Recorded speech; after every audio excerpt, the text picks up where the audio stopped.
रात के नीरव सन्नाटे के बीच एक औरत की दर्द भरी आवाज सुनकर मीरा का रोम रोम कांपने लगा था। ये किसके रोने की आवाज आ रही है?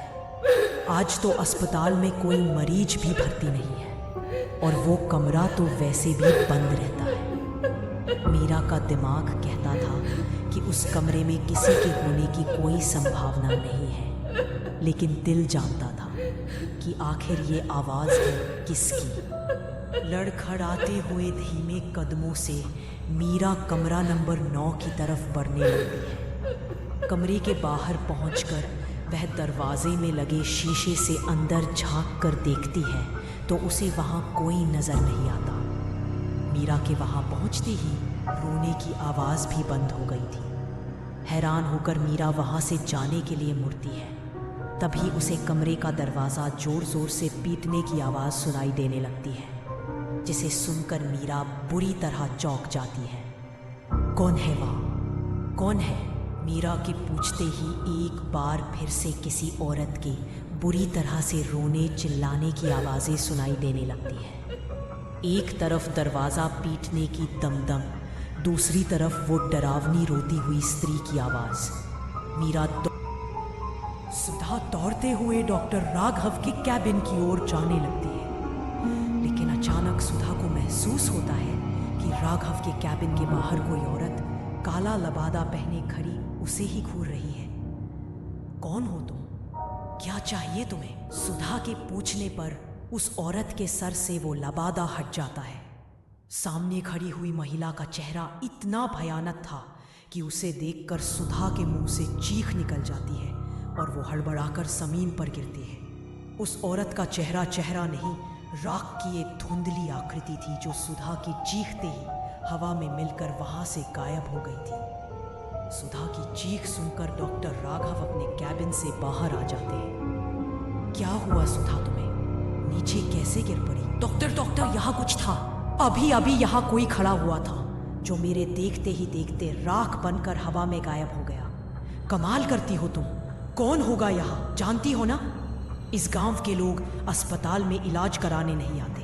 पिछले 10 दिनों से हम अकेले ही तो पूरी रात बिता रहे थे, फिर इतनी रात को कौन होगा यहाँ? सुधा की आंखों ने जो देखा वो चाहकर भी उसे भूल नहीं सकती थी। आप मेरी बात पर यकीन करिए डॉक्टर, यहाँ कोई था, मैंने अपनी आंखों से उसे देखा। अच्छा, आप एक बात बताइए, आपने किसी औरत के रोने की आवाज़ नहीं सुनी?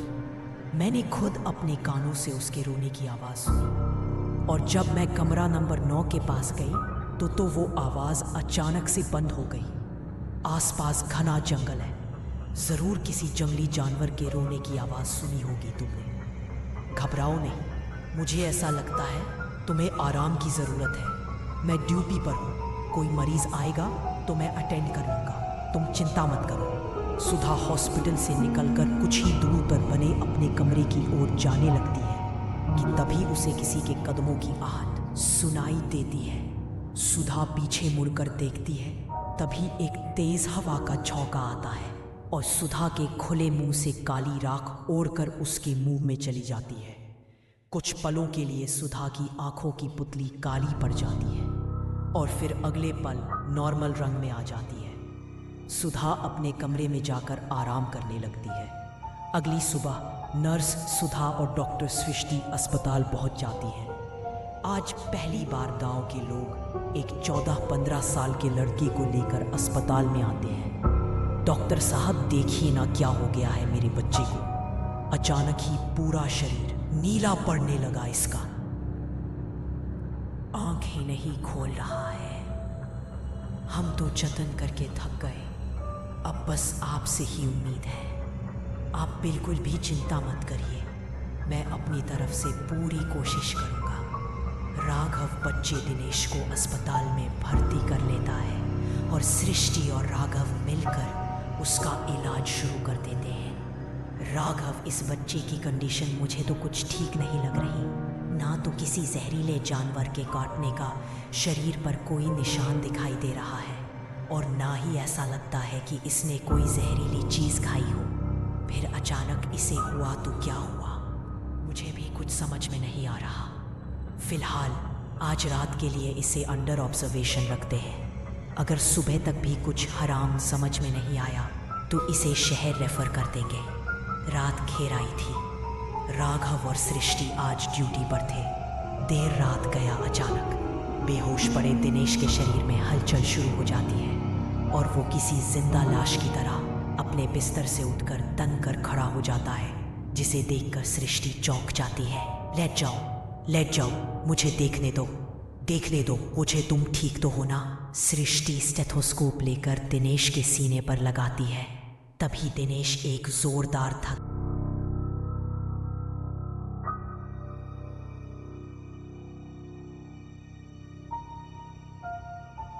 धक्का देकर सृष्टि को दूसरी तरफ धकेल देता है। क्या हुआ तुम्हें? दिनेश तुम ठीक तो हो ना? मैं तुम्हारे पेरेंट्स को बुलाती हूँ। Calm down please. अभी तक दिनेश को अपने पेशेंट की तरह ट्रीट कर रही सृष्टि अचानक ही उसकी आंखों की तरफ देखती है तो उसके पूरे बदन में मानो झुरझुरी दौड़ जाती है। दिनेश की आंखें बहुत ही डरावनी नजर आ रही थी। उसकी आंखों की पुतलियां पूरी तरह काली हो चुकी थी और चेहरा इतना भावहीन था जैसे कोई मुर्दा अपनी चिता से उठकर खड़ा हो गया हो। एकाएक वार्ड में लटकी पुरानी ट्यूबलाइट झपकने लगती है और कमरे में सीलन की तेज बदबू फैलने लगती है। ये सब क्या हो रहा है यहाँ पर? दिनेश, ये तुम क्या कर रहे हो? लेकिन तुम यह कर कैसे सकते हो? सृष्टि के इतना कहते ही दिनेश घूर कर सृष्टि को देखने लगता है और अपने हाथ सृष्टि की गर्दन की ओर बढ़ाकर उसकी ओर आने लगता है। सृष्टि डर के मारे जोर जोर से चिल्ला रही थी कि तभी नर्स सुधा कमरे में आ जाती है और दिनेश की गर्दन पकड़कर उसे दीवार में दह मारती है। दिनेश जमीन आओगी। सृष्टि और राघव ने 2 साल पहले मेडिकल में अपना पीजी कंप्लीट किया था। दोनों ही काफिल डॉक्टर बन गए थे। पिछले 8 सालों से पढ़ाई के दौरान दोनों साथ में थे, लेकिन पढ़ाई पूरी करने के बाद राघव ने कहा कि वो अपनी सारी जिंदगी उन लोगों के लिए डिवोट करना चाहता है जिनके पास आज भी मेडिकल फैसिलिटीज के नाम पर कुछ भी नहीं है। तुम किसी भी गांव में जाकर सोशल सर्विस कर सकते हो। यह आदिवासी गांव ही क्यों, मैंने सुना है यह आदिवासी लोग बड़े खतरनाक होते हैं। इनकी अपनी कुछ प्रैक्टिस होती है और ये उसी पर भरोसा करते हैं। मैंने तो यहाँ तक सुना है कि ये लोग दवाइयाँ, हॉस्पिटल, इन सब चीज़ों में विश्वास ही नहीं करते। आज भी अपने पारंपरिक तरीकों से ही बीमार लोगों का इलाज करते हैं। मुझे तुम्हारी बहुत चिंता हो रही है राघव। पता नहीं वो लोग तुम्हें एक्सेप्ट कर भी पाएंगे या नहीं। तुम बिना बात की फिक्र कर रही हो। अरे ऐसा कुछ भी नहीं है। वहाँ पहले से ही एक हॉस्पिटल है, बस थोड़ा मेंटेन करवाना पड़ेगा, सब हो जाएगा।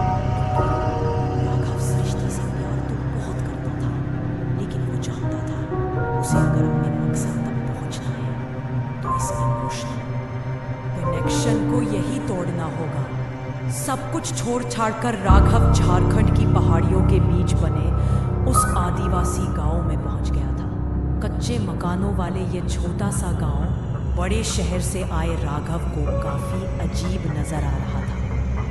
कुछ देर तक गांव में घूमने के बाद उसे एक बूढ़े काका नजर आते हैं।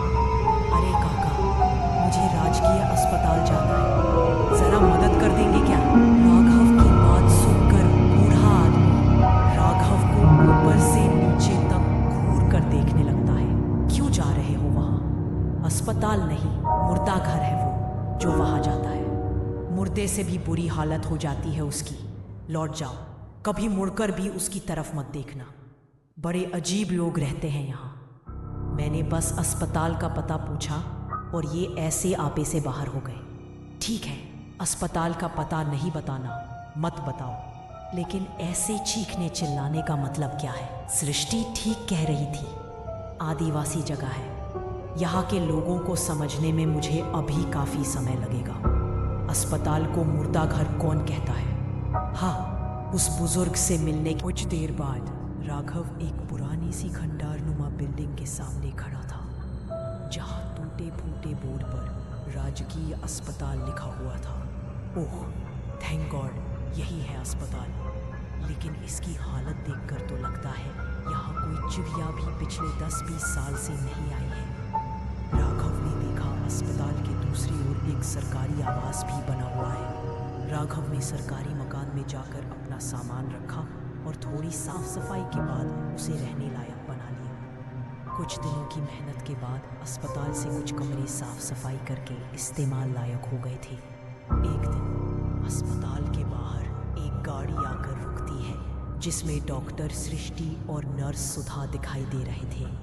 राघव, हम दोनों भी तुम्हारे इस मिशन में तुम्हारे साथ हैं। अस्पताल हम मिलकर चलाएंगे। लेकिन अभी भी मेरे मन में बार बार यही सवाल आता है कि आखिर इतनी दूर ये गांव में आकर ही क्यों तुमने अस्पताल बनाया। सृष्टि, कुछ सवाल इंसान को कभी चैन से जीने नहीं देते और मैं यहाँ अपने मन में उमड़ रहे सवालों का जवाब पाने के लिए आया हूँ। बचपन से ही मुझे कुछ अजीबोगरीब सपने बेचैन करते थे। सपने इतने धुंधले थे कि साफ साफ कुछ समझ में नहीं आता था। धीरे धीरे जब मैं बड़ा होने लगा तो एक एक करके कुछ चीज़ें साफ दिखाई देने लगी और उन सपनों में ही मैंने कुंदनगढ़ का राजकीय अस्पताल भी देखा। पिताजी से मैंने कई बार पूछा कि क्या मेरा कुंदनगढ़ से कोई संबंध है, तो उन्होंने हमेशा इनकार कर दिया। बस उन बिखरी कड़ियों को जोड़ने के लिए मैंने यहाँ आकर प्रैक्टिस करने का विचार बनाया।